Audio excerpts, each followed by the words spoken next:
샬롬.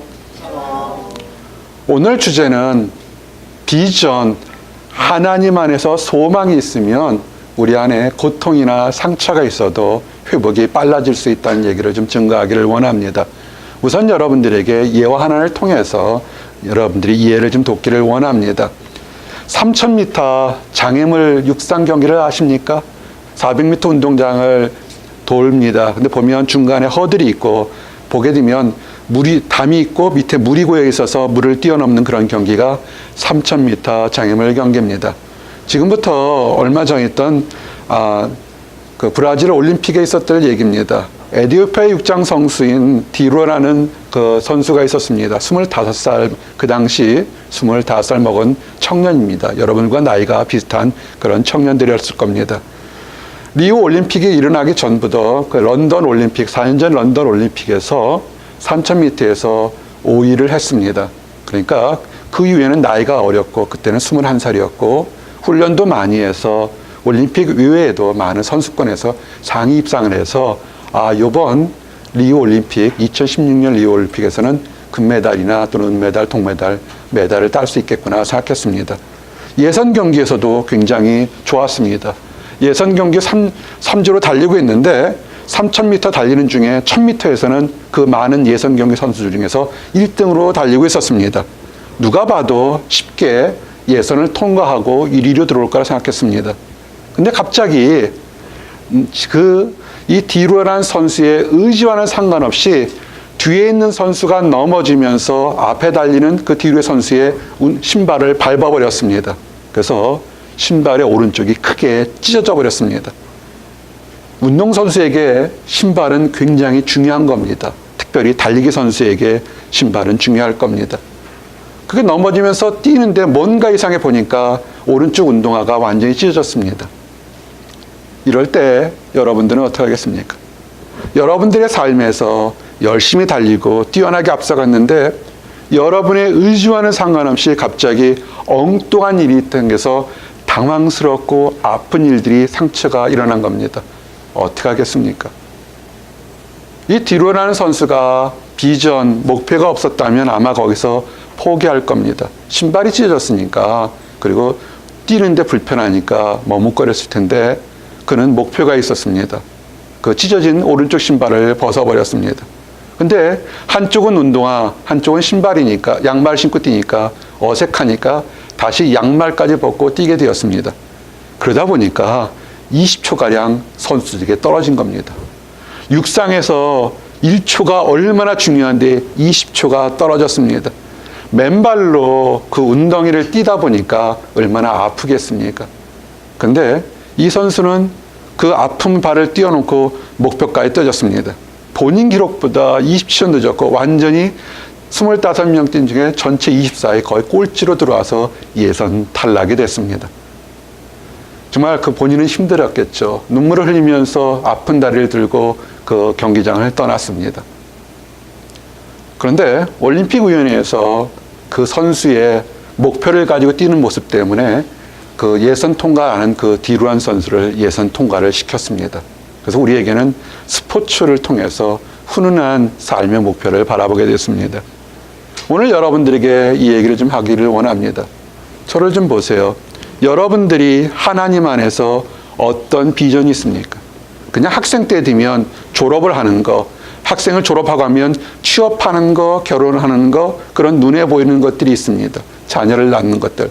근데 어느 한순간에 눈에 보일 때는 편했는데 한순간에 그것이 다 이루어졌거나 한순간에 무너지는 아픔이 있을 때 여러분들은 어떻게 하시겠습니까? 사실 치유받아야 될 아픔들이 있습니다. 지난번의 사람들처럼 하나님을 모르는 사람들 중에서 화강같이 단단한 마음도 한순간에 쪼개져서 아프다고 얘기했습니다.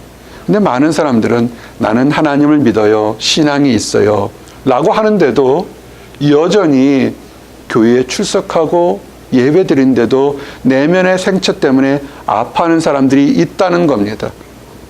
지금 평안한 사람은 그냥 좀 편하게 들으시지만 혹시라도 예배를 드리고 교회에 출석하는데 여전히 내면의 세계가 아프거나 내가 증상이 뭔지를 모르는 사람은 오늘 얘기를 좀 들어주시기를 원합니다.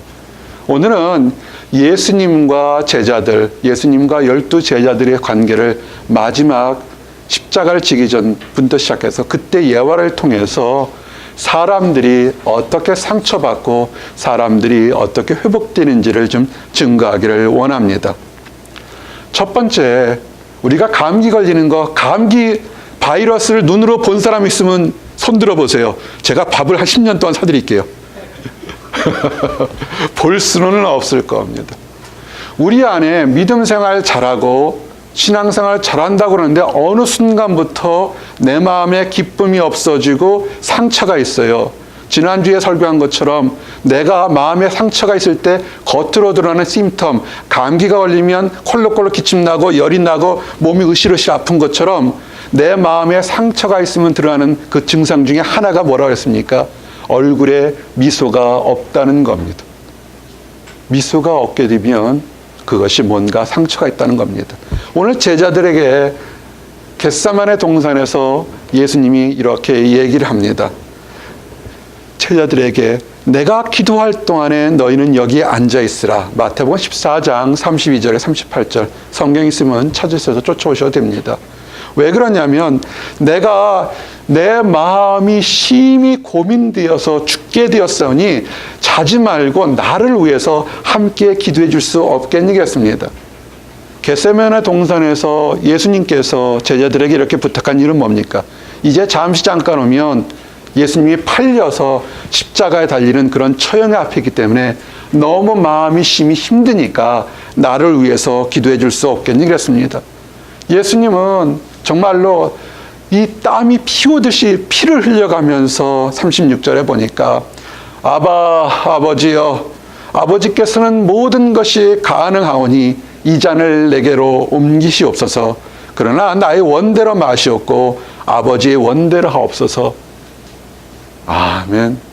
예수님은 지금 일생일대 가장 중요한 문제 때문에 기도하시는 아버지, 기도의 모범이신 우리 예수님께서 중보 기도를 부탁하면서 아버지와 함께 간절히 기도합니다. 그렇게 기도하고 있는데 보통 때는 예수님과 함께 기도도 잘하던 제자들이 그 마지막 가장 중요한 순간에 보니까 다 자고 있는 거예요. 예수님의 모습을 뭐라고 하냐면 37절 보니까 돌이켜 제자들이 자는 것을 보시고 베드로에게 말씀하시되 시몬아 자느냐? 내가 1시간도 깨어 있을 수 없느냐? 시험에 들지 않게 깨어 있어라. 기도하라. 마음에는 원이로되 육신이 약하도다. 아멘. 예수님이 3년 동안 공생의 생애를 할 때 예수님의 제자들은 모든 것을 버리고 쫓아다녔습니다. 정말 대단한 헌신이고 대단한 열정입니다. 그가 예수님과 쫓아다니면서 수많은 이적과 기적을 받고 예수님과 함께 다님으로 그 예루살렘 입성할 때 모든 사람들이 제자들을 그냥 귀족처럼 영웅처럼 성자처럼 떠받든 것도 있었습니다. 그런데 하나님을 믿는 사람들에게는 좋은 날도 있지만 힘들고 어려운 날도 온다는 것을 아셔야 합니다. 여러분이 힘들고 어려운 것이 올 때 또는 주변의 사람이 힘들고 어려운 것이 올 때 영적으로 깨어 있으셔야 합니다. 영적으로 잠을 자고 있으면 시험이 오고 상처가 깊어지고 여러분 얼굴과 마음에는 미소가 하나도 없습니다.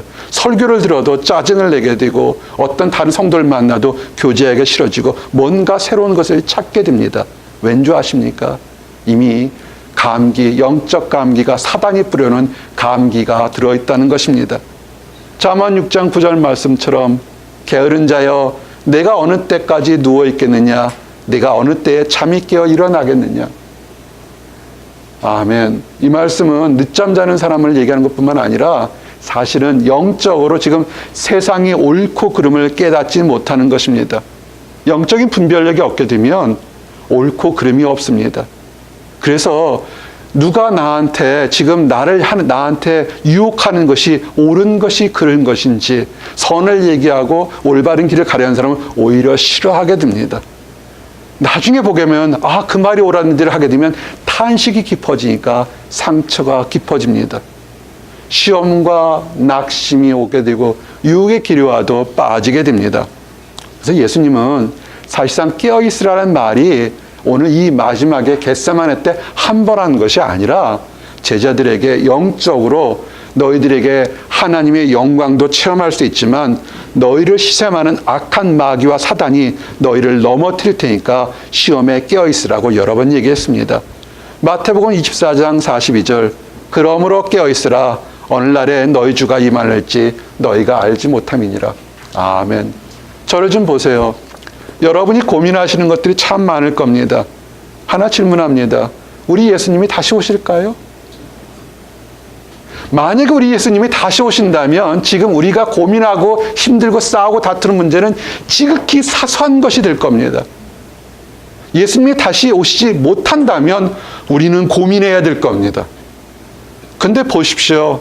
현대교회 일부 또는 종교계 일부 사람들 보면 예수님이 다시 오신다는 건 생각도 하지 않아요. 기업대처럼 큰 교회를 만들고 성도들이 아파서 힘들고 죽어가겠다는데 관심이 전혀 없습니다.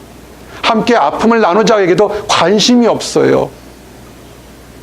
깨어 있으셔야 됩니다. 지금 지구 역사상 우리 2000년 인류 역사상 지금처럼 많은 이단들이 활동해서 이렇게 사람들을 미혹하는 때가 언제 있었겠습니까? 깨어 있으십시오. 혹시라도 힘든 얘기입니다. 사람들 관계에서 버림받고 배신받은 적 있습니까? 이거 상처 무지하게 큽니다. 가장 많은 상처받은 사람이 누구였을까요? 인류 역사상. 아시는 분 커피 사드릴게요. 가장 많은 사람들에게 배신받고 버림받은 사람이 누군지 아십니까? 예수님입니다. 예수님 정말 힘드셨어요. 수없이 많은 사람들이 쫓아다니고 주여 외치고 다 줄 것 같지만 마지막 순간엔 다 버렸다고요. 혹시라도 버림받아서 배신당해서 아픈 사람 있습니까? 예수님께 찾아오셔야 돼요. 예수님이 사랑하는 사람들은 몰라도 예수님은 여러분 마음을 아십니다. 얼마나 잔인하게 배신당하는 줄 아십니까? 예수님은 아셨어요. 가룟 유다가 배신할 걸 알았습니다. 마가복음 14장 44절에서 50절의 배경을 보게 되면 예수를 파는 자가 그 당시는 껌껌하고 조명이 없으니까 예수님께서 늘 습관적으로 겟세마네 동산에 가서 기도하고 있습니다. 지금 뭘 위해 기도한 겁니까? 그를 배신할 사람도 연약한 사람도 착한 사람들을 위해서 십자가에서 내가 대신 죽어서 저들의 죄를 용서해달라고 지금 남을 위해서 기도하고 있는데 가룟 유다가 찾아옵니다. 병사들을 차리고 달아옵니다. 몽둥이를 들고 칼을 들고 검을 들고 찾아옵니다. 그러면서 얘기하죠. 내가 입맞추는 자, 우정으로 사랑으로 입맞추는 자가 그 사람이 예수님이니까 잡으라는 겁니다. 가룟 유다가 어떻게 예수님께 입맞췄습니까? 얼른 확 달려가서 볼에다 아랍식으로 인사 딱 하면 다른 병사들이 아 이분이 예수님인가 잡았습니까? 그렇게 하지 않았어요. 성경 보면 잔인합니다. 마가복음 14장 45절에 보니까 가룟 유다가 와서 예수께 나와요 랍비여 하고 입을 맞춥니다. 라보니, 랍비 무슨 뜻입니까? 선생님, 존경하는 선생님, 존경하는 스승입니다. 지금 배신하면서 그 입에는 가장 달콤한 말로 예수님을 갖다가 지금 팔아먹고 있습니다. 늘 작은 목자가 얘기하죠. 사람 의지하지 마십시오. 환경 의지하지 마십시오. 나에게 잘해주는 사람이나 환경이 배신할 때가 있기 때문에 너무 의지하지 마십시오. 그냥 사람과 환경은 사랑할 존재지 의지할 존재는 절대로 아닌 것입니다. 만약에 여러분들에게 이런 배신을 당했다면 여러분은 어떻게 하시겠습니까? 베드로처럼 칼을 들고 내리치겠습니까? 우리 이 모습에서 예수님이 지금 가장 많은 상처를 당했던 예수님이 어떻게 하셨는지가 도움이 됩니다. 말씀을 보게 되면 뭐라고 그랬냐면 친구여 그랬습니다. 이게 가능할까요? 배신하고 입에 사탕 발림을 하면서 배신하는 그 가룟 유다에게 예수님은 친구여 그랬습니다. 예수님이 바보셔서 몰라서 그랬을까요? 아니에요. 마지막까지 회복과 용서의 시간을 주려고 친구여 그랬습니다. 그때 가룟 유다는 찔끔했어요. 그렇지만 그는 회개하지 않았습니다. 또한 같은 환경 동시에 예수님께 잡으러 오는 수많은 사람들이 검과 몽치와 마치 강도를 잡는 것처럼, 도둑놈을 잡는 것처럼 이렇게 다가왔습니다.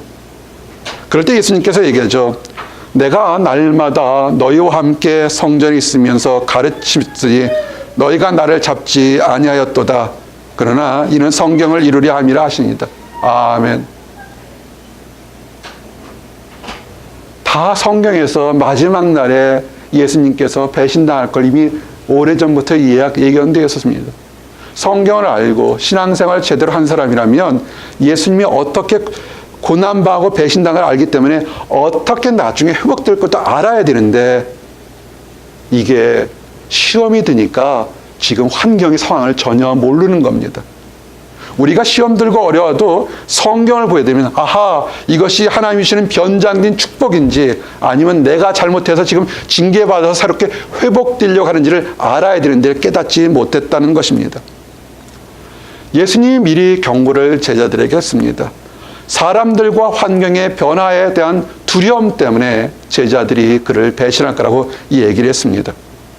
근데 늘 힘들고 이 내면의 상처가 그대로 굳건해지는 이유가 뭐냐면 자기 신념과 판단이 옳다고 하는 생각 때문에 그릇된 실수를 하면서도 바꾸려고 하지 않습니다. 대표적인 사람이 누굽니까? 가룟 유다예요. 가룟 유다는 은 30에 아주 적은 돈으로 예수를 팔았어요. 친구여 그렇기 때문에 마음에 찔끔했지만 그래도 자기 신념이 있었습니다. 맞아, 이제는 가짜 선지자야. 나는 은 30 받고 지금 제대로 하는 거야 하고 회개할 길을 놓쳤습니다. 여러분, 우리의 판단과 우리의 생각은 정확합니다. 옳을 때가 많습니다. 그러나 한 번은 우리의 판단과 생각이 하나님 앞에서 옳은지를 한번 물어보는 시간을 가지셔야 됩니다. 특별히 그렇게 가해자가 아닌 피해자들이 있습니다. 상처받은 사람들이 있고 시험 들고 유혹이 든 사람이 있습니다. 그런데 그런 사람들도 내가 생각하는 치유의 방법이 옳다고 생각해서 내가 뭘 하나를 잃었으면 뭘 하나를 더 얻으면 될 거라고 생각합니다. 내가 하나를 피해봤으면 하나를 해칠 거라고 생각하는 나만의 판단과 나만의 치유 방법을 쫓아가는 사람들이 있습니다. 때로는 맞을 수도 있지만 성경은 뭐냐면 그런 거는 한계적이니까 진리의 길에서 멀어지지 않기를 원합니다. 내 판단, 내가 가해자이든 피해자든 내 판단대로 치유할 거라고 생각하게 되면 어느 순간에 하나님이 말씀하시는 진리의 치유에게서 멀어져서 눈과 귀와 코와 입이 다 막히게 됩니다. 대표적인 사람 베드로입니다. 베드로가 공개적으로 나는 결코 다른 제자들은 다 주님을 떠나간다 할지라도 나는 떠나지 않겠다고 얘기했습니다. 얼마나 멋있었을까요? 예수님께서 마지막 주에 만찬할 때 다 포도주와 떡을 나누면서 이것을 나를 기념하라. 이 떡은 내가 십자가에 찢겨지는 살이고 이 포도주는 내가 너희를 위한 피다. 너희들이 나를 배신할 거다 그럴 때 다른 제자들은 뭔가 양심에 찔려서 입도 뻥끗하지 못했습니다. 베드로는 어떻게 했습니까? 절대로 그런 일이 없을 겁니다. 나는 죽을지언정 배신하지 않겠습니다. 큰 소리를 땅땅 쳤습니다. 예수님이 얘기하시죠. 아니다. 네가 나를 3번 공식적으로 부인할 거다. 그러나 베드로는 자기 신념 때문에 어떤 사람입니까? 베드로는 예수님을 쫓아내면서 집도 버리고 부모도 버리고 다 버리고 정말 헌신적으로 열정적으로 수제자 소리 들을 만큼 열심히 했습니다. 다른 제자들이 쫓아올지 못할 만큼 열심히 했습니다. 내가 이렇게 열심히 했는데 그까지 시험 때문에 내가 예수님을 버릴까? 아마 화가금 같은 단단한 마음이었을지도 모르겠습니다. 두부 같은 마음도 화가금 같은 마음도 어느 한순간에 쩍하고 갈라진다는 걸 우리는 아셔야 됩니다. 우리 주변에 있는 사람이 멀쩡할 것 같지만 아니에요. 그 사람도 아파요. 이해하셔야 됩니다. 그래서 베드로가 어땠습니까? 갑작스럽게 가룟 유다가 찾아서 랍비어 그러다가 입 맞추고는 병사들이 잡아갑니다. 충분히 예수님을 구할 수 있으라고 생각했는데 갑자기 찾아온 공포 때문에 두려움 때문에 그는 평상시 훈련과 생각이 다 잊어버리게 됩니다. 두려움, 왜 우리가 예배를 드리고 찬양을 하고 기도하는 줄 아십니까? 우리에게는 갑자기 찾아오는 두려움과 공포가 있다는 걸 아셔야 됩니다. 그렇기 때문에 우리는 그것을 이기기 위해서 습관적으로 훈련이 필요합니다. 베드로가 훈련을 많이 했어요.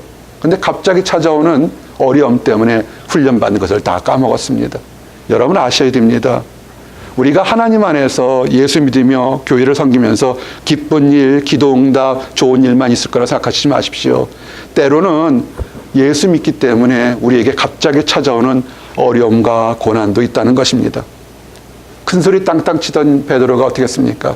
예수님을 부인했습니다. 누가복음 22장 54절에서 62절 배경 보면 베드로가 예수님이 대제사장집을 끌어갈 때 베드로가 멀찍이 쫓아갑니다. 마치 난 저 사람과 상관없는 것처럼. 근데 그날이 오늘처럼 날이 추웠나 봅니다. 오늘 아침 새벽처럼 날이 추우니까 이스라엘 사람들이 새벽에 잡아서 불을 피웠습니다. 화롯불을 켜놨습니다. 추위에 떨면서 이렇게 했는데 그 불길을 찌려고 예수님이 잡혀가서 지금 생명의 주님 되신 예수님이 잡혀갔는데 베드로는 내가 육신이 추우니까 불 끄려고 사람들 피해 숨었던 베드로가 사람 밑으로 슬며시 들어왔습니다. 여러분, 시험이 들면 주를 위해 살겠다고 외쳤던 사람도 그것은 생각하지 않고 내가 지금 당장 추우니까 배고프니까 외로워지니까 거기를 바라보게 됩니다. 마귀가 노려요. 생명의 주님 바라보십시오. 내가 외로우니까 사람 곁으로, 내가 힘드니까 사람 곁으로요. 사람 곁으로 가서 베드로가 망신을 당하기 시작합니다. 베드로 불빛을 이렇게 향해 쭉 있는데 한 여종이 얘기합니다. 사람들에게, 사람들, 이 사람도 그와 함께 있었다라고 얘기를 합니다. 베드로가 얘기합니다. 이 여자야, 내가 그를 알지 못한다 얘기합니다. 조금 후에 다른 사람 보고 말합니다. 너도 그 도당이야. 같이 따는 걸 내가 봤어. 그랬더니 나는 아니라고 얘기를 합니다. 그러다 또 한 사람이 장담하며 얘기합니다. 맞아. 너는 갈릴리 사람이니까 예수와 함께 있어. 그럽니다. 누가복음 22장 60절 한글 성경으로는 이해가 되지 않습니다. 여러분이 원어를 공부하시는 이유가 베드로가 이르되 이 사람아 나는 내가 하는 말을 알지 못하노라 하고 아직 말하고 있을 때 닭이 곧 울더라. 이 사람아 나는 그 사람을 알지 못한다 할 때 원어는 뭐냐면 저주하면서 얘기를 했어요. 우리가 욕하면서 누굴 할 때처럼 베드로가 그냥 나는 알지 못한다가 아니라 하나님 앞에서 저주하면서 나는 그 사람을 알지 못한다고 얘기를 해버렸다고요. 왜? 내가 힘들어서 사람 곁에 가서 위로받으려고 갔는데 사람들이 나를 위협하니까 오히려 더 크게 욕이 나와버렸다고요. 그때 베드로가 어떻게 했습니까? 주님이 얘기하신 말이 떠올랐어요. 네가 오늘 닭이 3번 울기 전에 나를 배반하리라. 그래서 베드로가 그 말에 따라서 나가서 방성통곡합니다. 누가 잘못할까요? 우리는 압니다. 가룟 유다는 예수님을 팔은 것을 잘못돼서 목숨을 걸었습니다. 자살을 했습니다. 베드로는 가서 실컷 울었습니다. 누가 더 솔직한 사람입니까? 하나님을 알지 못하는 세상 사람들은 가룟 유다는 자기 잘못한 것을 죽음으로 갚았으니까 가룟 유다가 잘했다라고 하는 사람들도 있습니다. 그러나 하나님이 가룟 유다에게 왔을 때 배신하는 마지막 순간까지도 친구여 그랬던 것은 예수님의 진정한 뜻은 무슨 회복하고 치유받고 새롭게 살기를 원했던 것입니다. 가룟 유다는 마지막까지도 예수님의 뜻을 저버렸기 때문에 그는 악한 사람인 것입니다. 이제 요 예수님이 잡혀가던 시점에서 우리가 시험 들 때 내가 신앙생활을 잘할 때도 내 마음에 상처받을 때 3가지 핵심 사항들이 나오게 됩니다. 여러분이 그래서 마치 우리가 감기 걸리면 옷으로 하는 것처럼 내가 문제가 있구나를 아는 것이 뭐냐면 첫 번째, 예수님과 함께하는 합심 기도가 멀어질 때 문제가 됩니다. 예수님을 버리고 세상으로 도망갈 때, 그리고 한 단계 더 나가서 예수님을 공개적으로 부인할 때 시험이 찾아오고 아픔이 찾아옵니다. 하나 아십시오. 자신이 잘못한 것에 대해서 심하게 운다고 해서 치유가 이루어지는 건 아닙니다. 우는 것은 치유의 시작이지 완성은 아닌 것입니다. 후회하는 사람들 울면서 내가 잘못했어. 그때 왜 그런 일을 했을까라고 울지만 그 울음만 거치면 마치 늪속에 빠진 사람이 호적호적거리면 어떻게 됩니까? 호적거릴 때는 늪속에 더 빨리 빠지게 됩니다.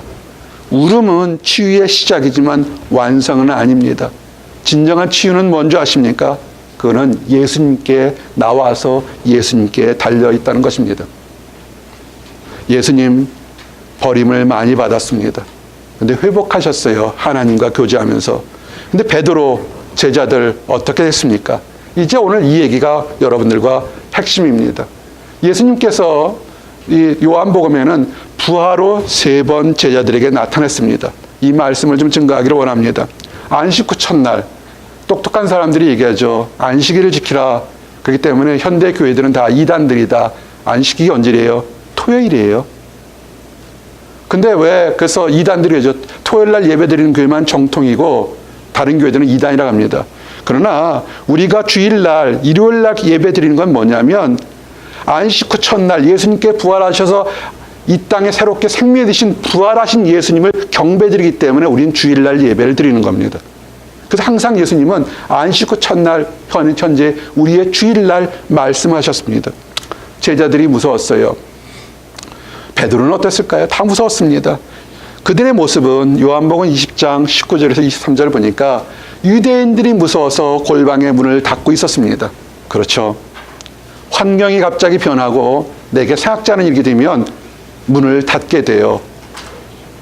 진짜 눈에 보이는 골방에 처는 희끼물이라고 그러나요? 은둔형 생활을 하는 것처럼 사람을 피하게 됩니다. 또 다른 표현은 우리의 마음을 닫아서 골방에 있습니다. 어쩌면 여러분들 중에서 세상 사람들을 향한 마음의 문을 닫힌 사람도 있을지 모르겠습니다. 어떤 사람은 사람들을 만나기 싫어서 혼자의 골방에 처박혀 있는 사람들이 있을지 모르겠습니다.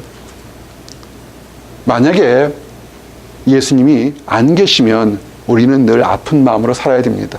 축복은 뭐냐면 이때 예수님께서 문을 닫을 때 그 닫힌 곳에 와서 예수님이 얘기합니다. 19절에 너희에게 평강이 있을지어다. 샬롬 그랬습니다.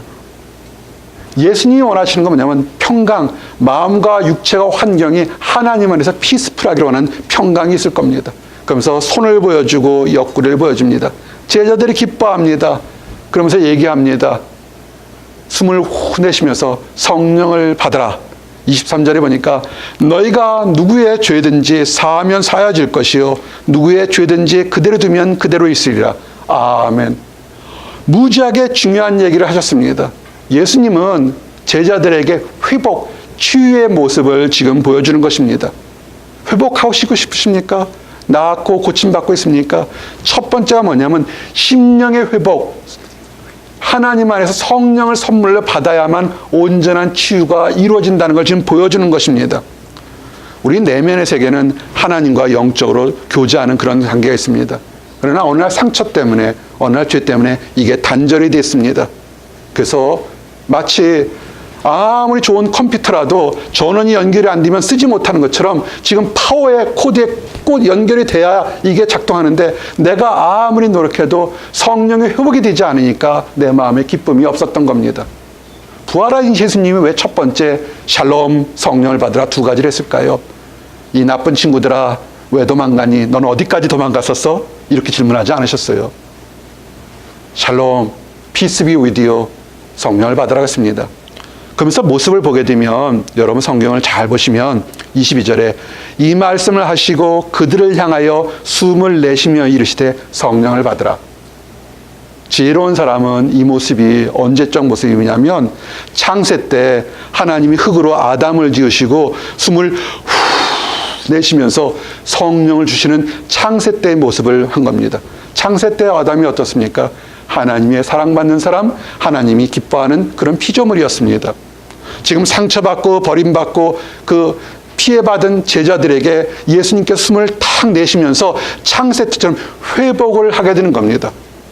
여러분 성령을 받게 되면 하나님 안에 교제가 하게 되면 권세를 받게 되고 내 죄뿐만 아니라 다른 사람의 죄도 용서할 수 있는 특권을 갖게 되는 것입니다. 왜? 내가 하나님에서 교제하기 때문에 하나님의 능력을 전달하는 것은 죄사함을 할 수 있는 겁니다. 그런데 항상 이렇게 축복의 대열에 복음적인 말씀 선포할 때 마귀도 쉬지는 않습니다. 축복이 있는 곳에 마귀도 열심히 노력합니다. 뭘 할까요? 12제자 중에 한 제자는 도망을 갔죠. 가룟 유다였죠. 11제자가 남았습니다. 그날 있을 때 공개적으로 10제자가 있었고 아마 다른 제자도 있었을지 모르겠습니다. 한 제자가 함께하지 못했습니다. 디두모라는 도마, 쌍둥이 출신인 도마는 그 자리에 있지 않았습니다. 그래서 도마가 나중에 왔을 때 제자들이 얼마나 기뻤겠어요. 성령을 받으라. 하나님이 내가 죄가 있지만 버렸지만 다시 처음처럼 회복할 수 있다고 얘기하는 겁니다. 여러분이 상처를 받았거나 여러분이 상처를 줬거나 하나님 뭐냐면 다시 회복돼서 새롭게 살 수 있다고 얘기를 한 겁니다. 제자들이 뭔지는 모르지만 너무 기뻤어요. 도마야 도마야 우리가 부활하신 예수님을 봤어. 네, 처음 모두 얘기했지만 자기 신념과 자기 판단이 강한 사람은 이 하나님 말씀을 들을 때 눈과 고와 귀가 막힌다고 그러지 않았습니까? 도마가 알지를 못합니다. 이 얘기하죠. 요한복음 20장 20절에 도마가 이르되 내가 그의 손에 못자국을 보며 내 손가락을 그 못자국에 넣으며 내 손을 그 옆구리에 넣어보지 않고는 믿지 아니하겠노라. 내 판단대로 하는 거예요. 내가 회복하는 거는 내가 이렇게 되면 나는 회복될 거란 자기 나름대로의 판단을 딱 정해놨습니다. 근데 참 놀랍게도 8일 후에 예수님이 다시 안식구 첫날에 와서 다 문이 닫혀 있을 때 예수님이 다시 나타납니다. 두 번째 제자들과 만날 때 특별히 이때는 도마에게 얘기합니다. 네 손가락을 이리 내밀어 내 손을 보고 내 옆구리에 넣어보라. 그래요. 믿음 없는 자가 되지 말고 믿는 자가 되라는 겁니다. 우리가 불평불만하고 다 하는 것도 하나님이 들으시고 얘기합니다. 그렇게 하지 말라는 것입니다. 도마가 얘기하죠. 주는 나의 하나님이시오. 도마가 나의 주님이시오. 나의 하나님이라 고백합니다. 여러분, 저를 좀 보세요. 회복하기를 원하십니까? 믿음 생활 다시 기쁘게 하기를 원합니까? 그건 어떻게 하면 두 가지를 하십시오. 모이기를 패하는 어떤 사람처럼 혼자 있지 마시고 모이는 자리에 기도하는 자리에 예배하는 자리에 있으십시오. 육체적으로 힘들게 되면 눈인 전화도 할 수 있고 화상통화할 수 있고 카카오도 할 수 있고 이메일도 할 수 있습니다. 뭐라도 하면서 하나님과 교제할 수 있습니다. 성령을 받지 못했어요. 다른 10제자는 성령을 받지 못했지만 어떻게 하면 성령을 받는지 도마를 통해서 우리가 알 수 있는 게 뭐냐면 사람이 마음으로 믿어 의에 이르고 입으로 시인하게 되면 성령을 받게 됩니다. 로마서 10장 9절처럼 내가 만일 내 입으로 예수를 주로 시인하며 또 하나님께서 그를 죽은 자 가운데 살리신 것을 내 마음에 믿으면 구원을 받으리라. 아멘. 이거는 매우 중요한 겁니다. 여러분의 입술로 예수 그리스도님이 나의 주인이시고 예수 그리스도님이 죽은 자 부활하신 것을 입으로 고백하게 되면 우리는 새롭게 될 수 있습니다. 내 마음이 아픈 거, 환경이 아픈 거, 내가 예수님이 주인이시고 나를 고쳐줄 것이라고 공개적으로 입으로 시인하게 되면 여러분은 고침을 받게 되는 것입니다. 이제 11제자들은 치유의 회복이 시작이 됐습니다. 성령을 받았습니다. 문제는 지금부터 짧은 시간이 너무 없네요. 짧게 얘기할게요. 회복이 됐지만 비전이 없으면 넘어집니다. 여러분이 교회를 다녔고 한 번, 두 번, 세 번, 여러 번 예수 그리스도가 나의 하나님이라 다 고백을 했습니다. 얼굴들 보세요. 미소가 넘치나요? 아유, 넘치는 분도 많고 미소가 없는 분도 있네요. 왜 그럴까요? 여러분 안에 지금 비전이 뭔가를 돌아보십시오. 분명히 제자들은 예수님을 만나서 2번씩이나 성령을 받는 법을 배웠습니다. 그런데 요한복음 21장 2절부터 14절에 보면 시몬 베드로와 디두모라는 도마와 갈릴리 가나 사람 나다나엘과 세베대의 아들들과 또 다른 제자들이 함께 있더니 여기 보면 배우지 못했던 베드로도 있지만 나다나엘처럼 많이 배운 사람도 있어요. 근데 하나님 안에서 성령을 받았지만 비전이 없으니까 흔들려요. 베드로가 뭐라고 그러냐면 얘들아 나 답답해 죽겠다. 물고기 잡으러 가겠다. 그래서 어떻게 하니까 제자들도 다 쫓아가요.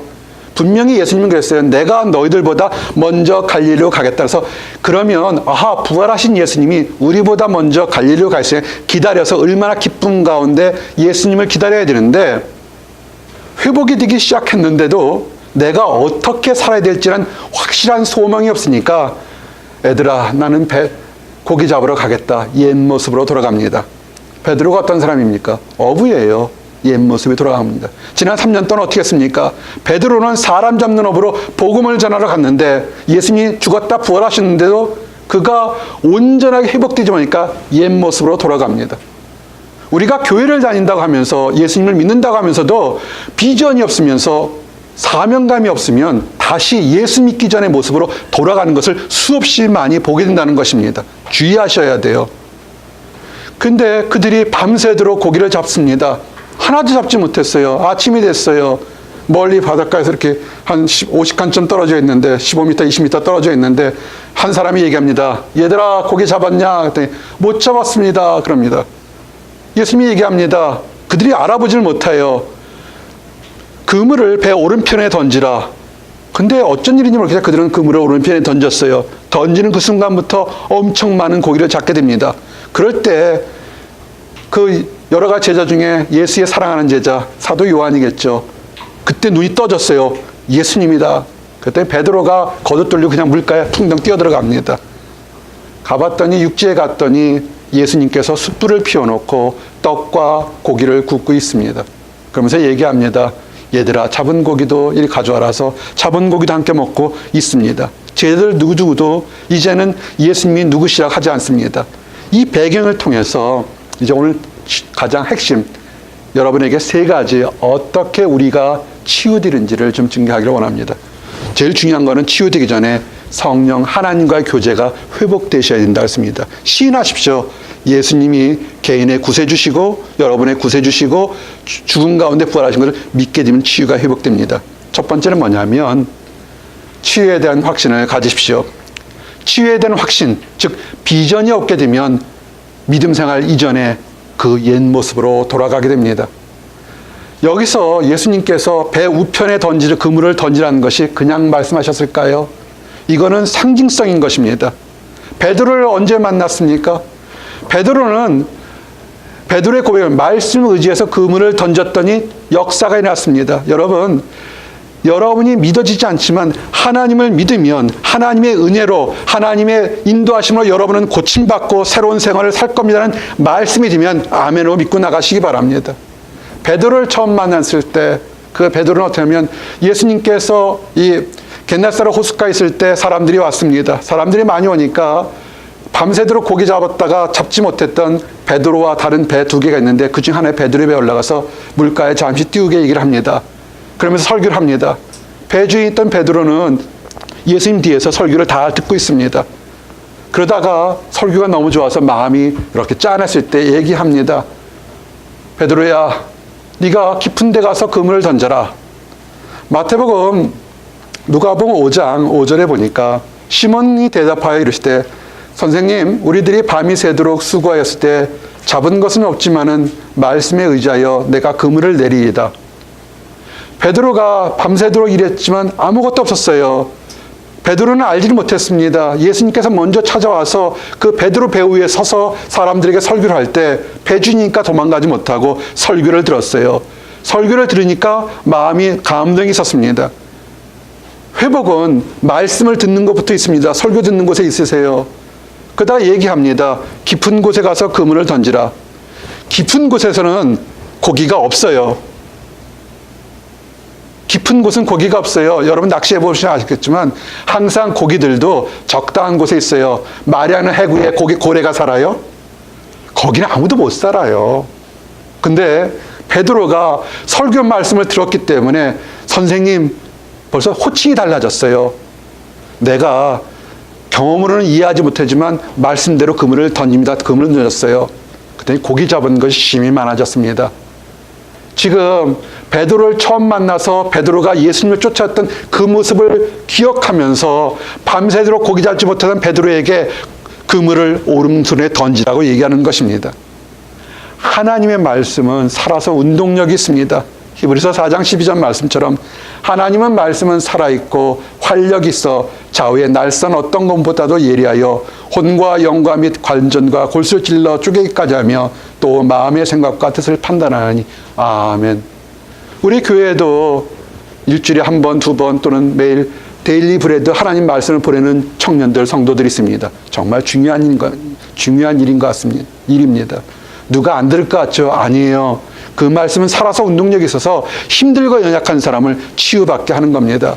여러분, 예수님에 대한 치유 확신을 가집시오. 내 환경과 내 문제, 여러분은 못 고칩니다. 그러나 순종하십시오.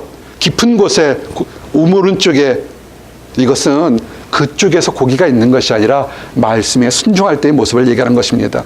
그리고 두 번째, 예비하시는 사랑을 깨달으십시오. 여러분을 위해서 예비하십니다. 예수님은 수고하는 제자들을 위해서 미리 준비하고 계셨습니다. 사람들은 얘기하죠. 내가 힘들고 아팠을 때, 내 마음이 찢었을 때 하나님이 어디 계셨어? 내가 힘들었을 때 정말 하나님이 어디 계셨어? 왜 하나님이 계시면 나를 이렇게 힘들게 하고 아프게 했을까 하고 수많은 사람들이 대듭니다. 그러나 사실은 하나님은 여러분이 아파하실 때 여러분보다 더 떨리고 안타까운 마음으로 여러분 옆에 계셨다는 걸 아셔야 합니다. 제자들이, 성령까지 받은 제자들이, 나다니엘처럼 똑똑한 이스라엘 지도자 같은 사람들도 다시 옛 모습으로 들어가서 베드로가 우리 고기 잡으러 갈 때, 아니야, 말씀에 한 거 기억 안 나? 내가 너희들보다 갈릴리로 먼저 갈 때 기다리라는 말씀 기억 안 나? 우리 기도하면서 기다리자, 이래야 되는데 비전이 없으니까 다 고기 잡으러 갔다고요. 잡혔습니까? 비전이 없는데 못 잡죠. 그 헤매는 제자들의 그 모습을 보면서 기다리고 계셨습니다. 어떻게 해요? 밤새도록 힘들까 봐 떡과 고기를 구웠다고요. 이 말은 현대말이 뭡니까? 바쁘다 바빠. 나 열심히 일해야 돼. 바빠요. 논문 써야 돼요. 연구해야 돼. 실험해야 돼. 사람 만나야 돼. 바쁘다 바빠. 돈 벌어야 돼요. 바쁜 거 압니다. 밤새도록 노력했지만 제자들이 얻지 못했습니다. 바쁜 거 압니다. 밤새도록 실험하고 연구하지만 우리는 얻지 못할 때가 있다는 것도 아셔야 합니다. 얻는 것은 예수님 말씀처럼 오른편으로 그물을 던지라 할 때 얻게 되는 것입니다. 근데 하나 궁금하지 않습니까? 똑똑한 여러분들은 질문해야 되는데, 밤새도록 얻지 못했는데 먼 발치에서 한 15m, 20m에서 얘들아 잡았냐? 못 잡았습니다. 그러면 그물을 오른쪽에 던져라. 생명부지 사람이 오른쪽으로 던지라 할 때 어떤 사람은 화를 내야 되는데 제자들이 그물을 오른편에 던졌어요. 이게 뭘 상징합니까?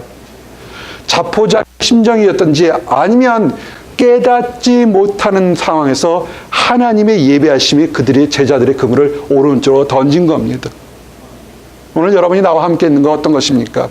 여러분이 힘들고 어려울 때, 자포자기 심정이 있을 때 하나님은 예배에서 하나님의 종들과 성도들 통해서 여러분을 위하라고 이미 예배라는 것을 기억하시기 바랍니다.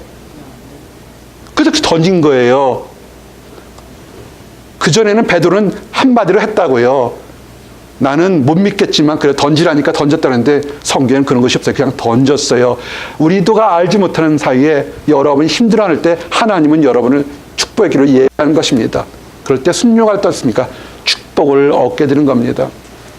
잠언 16장 9절 말씀처럼 사람이 마음으로 자기 길을 계획할지라도 그 발걸음을 인도하시는 이는 여호와시니라. 아멘.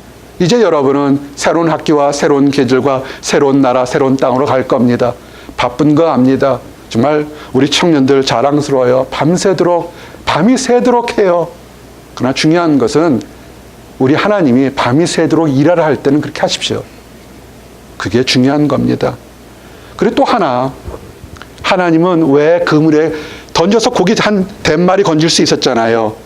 153마리 그물이 찌어처럼 많이 가져왔어요. 하나를 또 얘기하고 싶어서 그렇습니다. 축복의 현상이 일어날 때 어떻게 감사하느냐에 따라서 치유가 일어나는 겁니다. 목회 상담하면서 정말로 많은 축복을 가진 사람들이 있습니다. 좋은 일들이 막 일어나요. 근데 사실 그때가 위기의 순간인 것도 아셔야 됩니다. 마귀가 노리고 있어요. 그동안에 눈물로 기도하고 중보기도하고 합심기도해서 축복이 막 일어난다고요. 어느 순간에 이게 내가 원래부터 잘 된 것처럼 생각합니다. 아니에요. 넘어지게 됩니다. 감사하는 마음이 생기면 사람의 영안이 열립니다.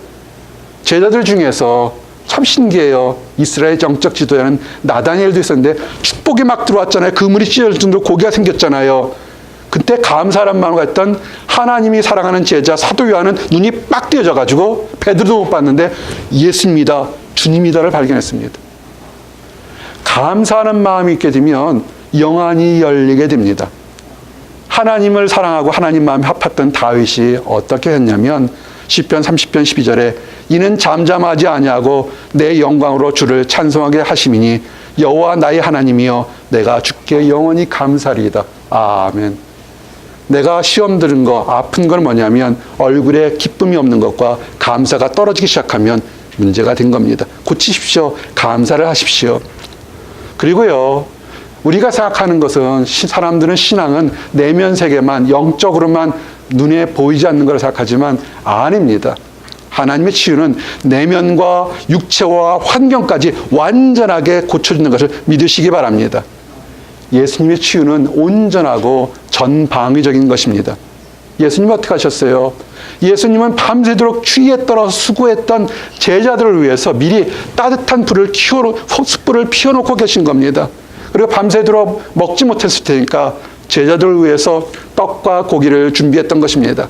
그리고 또 한 가지, 추위를 피해서 생명의 주님은 예수님을 버리고 추위를 피해서 숨어들었던 베드로에게 숯불을 피면서 너는 그 따뜻하기 위해서 사람 곁으로 갔지만 거기서 쫓겨났지만 나는 숯불을 피워놓고 너를 지금 초대하면서 다시 회복시키를 불러주고 계시는 겁니다. 그러면서 냉랭하게 말랐던 사람이 무섭고 무능하기 때문에 배신했기 때문에 버렸던 그 베드로의 마음이 예수님께서는 미리 숯불을 피워놓고 이리 와서 성령의 따뜻한 용서와 축복의 은혜를 맛보라고 지금 초대하고 있는 것입니다. 온전한 치유는 하나님 말씀을 순종하는 것입니다. 제자들의 노력을 예수님은 아십니다. 예수님이 고기들을 잡았어요. 예수님이 잡은 고기가 맛있었을까요? 아니면 제자들이 잡은 고기가 맛있었을까요? 어떤 게 더 이뻤을까요? 궁금하지 않아요? 난 천국 가면 물어볼 거야. 예수님도 이미 고기를 잡아서 숯불에 구워놓고 있었다고요. 제자들도 잡았다고요. 우리가 하다 보면 수없이 위대한 사람들이 자기의 큰 업적이 있으면서 일반 사람들이 하는 것은 우스울지 모르겠습니다. 근데 놀라운 것은 성경을 다시 보십시오. 예수님은 제자들의 노력을 인정하셨습니다. 그들이 영안이 열리기 전에도 고침받고 회복하려고 노력하는 그 모습 자체도 인정하셨다는 겁니다. 예수님의 능력과 제자들의 능력이 같겠어요? 차이가 구별할 수 없을 정도로 너무 큽니다. 예수님은요, 그 작은 것 하나, 그 노력하고 열심히 하는 그 모습도 귀하게 여긴 것입니다. 아셔야 돼요. 사람들은 갑자기 드라마틱하고 매우 굉장히 화려한 일을 통해서 내가 치유받을 거라고 생각합니다. 갑자기 어느 기도원에서 불이 막 내려와서 막 눈에 불이 보이고 펄펄 뜨거워서 막 주여 살려달라고 그래서 병이 고칠 거라고 생각합니다. 그럴 수도 있습니다. 그러나 예수님은 너희들이 잡아온 고기도 가져와서 같이 먹자 할 정도로 우리의 삶 속에서 치유한다는 겁니다. 드라마 같은 모습이 뭐였습니까? 예수님 앞에 병을 고치려고 중풍병자들이 사람이 너무 많으니까 못 가니까 친구들 넷이서 중풍병자를 들고 지붕을 뜯어내고 예수님 앞에 바로 내리는 드라마틱한 그런 모습이 있을 수 있습니다. 그러나 우리가 일상생활에서 학업하다가 연구하다가 가정에서 일하다가 내가 마음이 아파요.